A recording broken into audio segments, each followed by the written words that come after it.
Manawaker Studios Flash Fiction podcast is supported by patrons on Patreon. To find out more or to add your support for as little as $1 a month, visit patreon.com/Manawaker.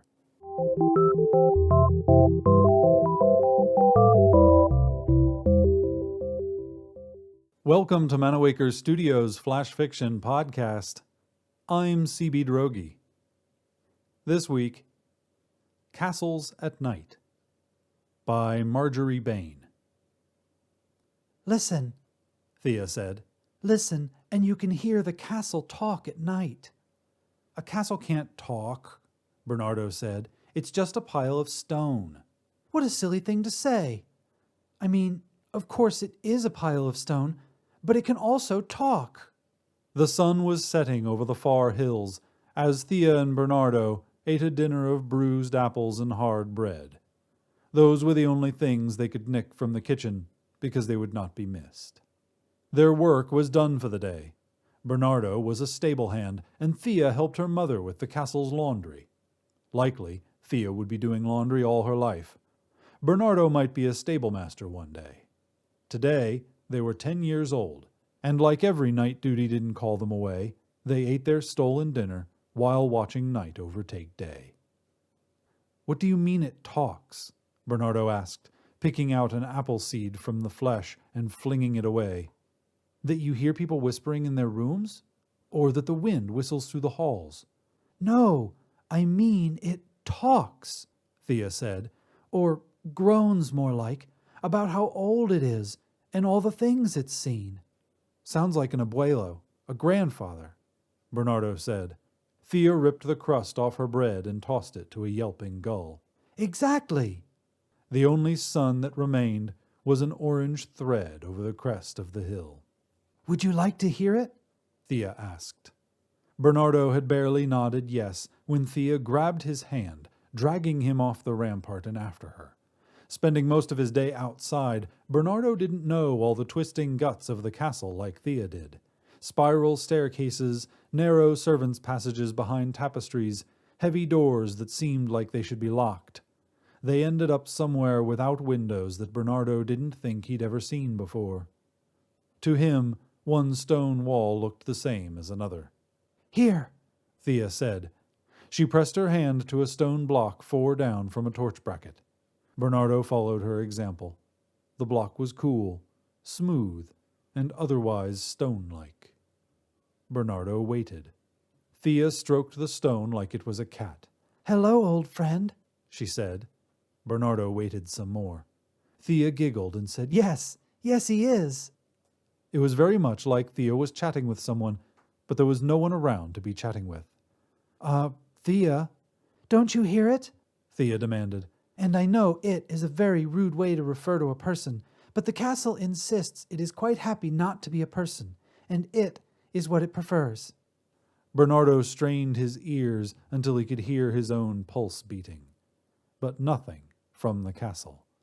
Thea still talked and paused and hummed like agreeing to things, holding half of a conversation. Bernardo dropped his hand from the wall. "Ha ha, very funny," he said. "You really thought you'd trick me." "It's not a trick," Thea protested, mouth twisting into a frown, and Bernardo almost believed her. Feeling sore for falling for Thea's story, Bernardo stretched up into all 3 inches he was taller than Thea and said, looking down the distance between them, "So it's just your imagination, baby stuff." Thea stomped, something looking like tears in her shiny eyes. You're so stupid," she said, and ran off. "Wait," Bernardo said, taking a second before trying to chase after her. He didn't know his way back out to the stables from here. He didn't know where here was at all. He turned the corner where Thea had run, but the passageway split into 3 and he couldn't see her down a single one. He cupped his hands around his mouth and yelled her name, and even an "I'm sorry," but all he got back was his echo. Bernardo sighed. Take him out into the woods and he could find his way back, but he was useless at navigating the inside of the castle, especially whatever windowless dungeon he was abandoned in now. He leaned his back to a wall and slid down to the floor to sit. "What will I do now?" he said, settling his head in his hands. A deep, rumbling voice said, "You could ask for help." Bernardo jerked his head up and looked around in every direction. He was alone. "Hello?"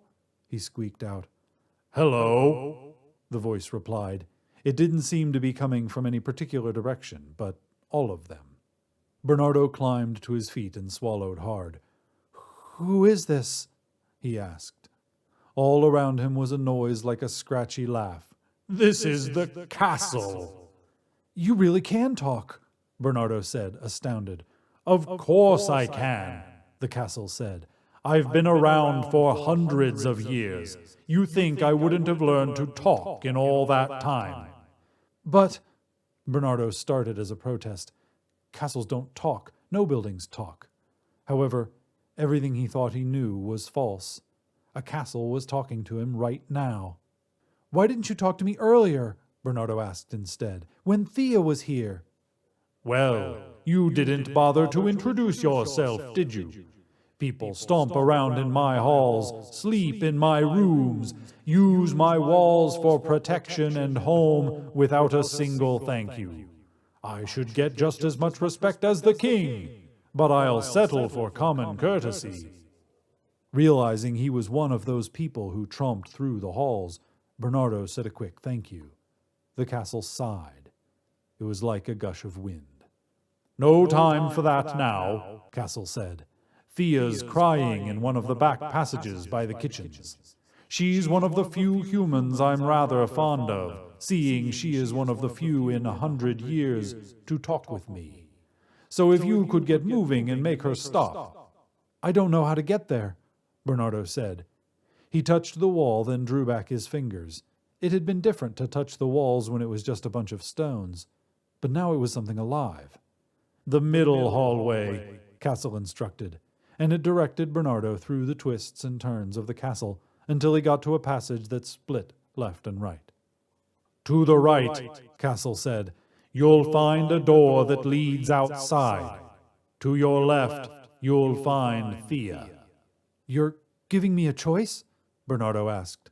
"You should apologize," said Castle, "but it doesn't mean anything if I make you."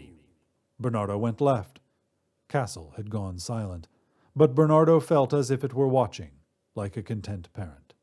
When Bernardo found Thea, she was aggressively rubbing her eyes with her sleeve and not crying. She sat in a little ball on the floor. Bernardo took a seat next to her and put an arm around her in a little squeeze of a hug. He let go. "I shouldn't have left you. I knew you'd get lost," Thea said, staring down at her toes. "I shouldn't have made fun of you," Bernardo replied. "Besides, I found my way out." He smiled and couldn't wait to tell her the castle had talked to him, too. Thea sniffed loudly. "Well, I shouldn't have made it up in the first place." Bernardo's smile fell flat. "What?" "The thing about the castle talking. I wasn't trying to trick you. I talk to the castle sometimes, about my day and—" She sniffled. "And the things I wish were different. But it never talks back. I always thought it would be amazing if it did. Imagine all the stories it would have to tell, all the things it's seen." "Yeah," Bernardo said, more confused now than ever. The castle had talked. No one else had been around for certain. Had Bernardo imagined it too? "It would be amazing," Bernardo said. He helped Thea to her feet, and they started walking towards the door. "But castles don't talk." He pressed his hand to the archway, hoping it would prove him wrong. The castle was silent. Perhaps shy, perhaps sleeping, perhaps all pretend to begin with. As he stood in the doorway, the night blue sky familiar to him, he could swear he felt the castle breathing. This has been Castles at Night, written by Margery Bayne. For more information about Manawaker Studios' other projects, including books and games, visit manawaker.com, which is also where you should go to learn more about the authors featured on this podcast or to get details about submitting a story. The Flash Fiction Podcast theme song is by Kevin MacLeod. Manawaker Studios' Director of Dice is Ben Baston. I'm C.B. Droege. You can follow me on Twitter and Facebook at CBDROEGE. Thanks for listening.